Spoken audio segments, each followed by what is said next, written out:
عبر الأربع عقود الأخيرة تطورت أنظمة المسابقات السعودية بشكل ملفت، وتطور معها أيضا نظام الاحتراف والتعاقدات التي أثر ورفع كثيرا في مستوى الأندية.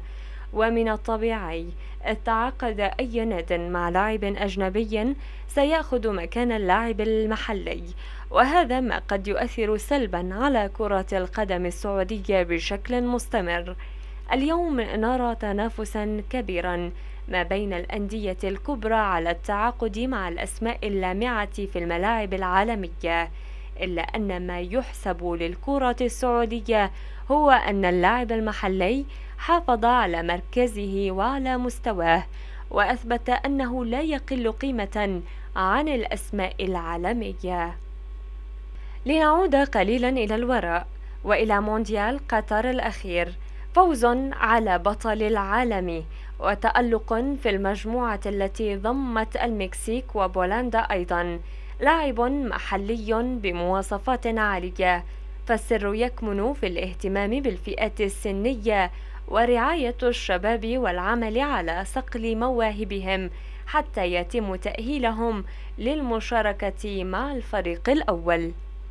والفضل كل الفضل يعود إلى القائمين على الكرة واتحاد الكرة، فعندما قاموا بالتخطيط للنهوض بالكرة عادوا إلى الجذور واستحضروا تجارب الأمس وأمجاد تسعينيات القرن الماضي وبداية الألفية الجديدة، وركزوا على تأهيل اللاعب المحلي.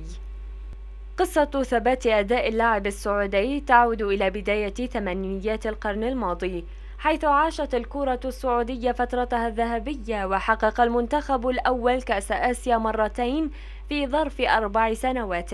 وفي الفترة نفسها قاموا باستنساخ التجارب الأوروبية الناجحة لتطوير الكرة، التي تتمثل في الاهتمام بمختلف الفئات العمرية والعمل على صقل المواهب لتأتي النتائج بشكل سريع. ففي عام 1989 تمكن منتخب الناشئين من التتويج بكأس العالم في اسكتلندا، وهو بالمناسبة المنتخب العربي الوحيد الذي سبق له التتويج بهذه الكأس. وما زال اللاعب السعودي يسير على نفس النهج لهذا اليوم، مهارات وثقة وإقناع للمدربين وسط موجة تعاقدات ضخمة تقوم بها الأندية استعدادا للموسم القادم.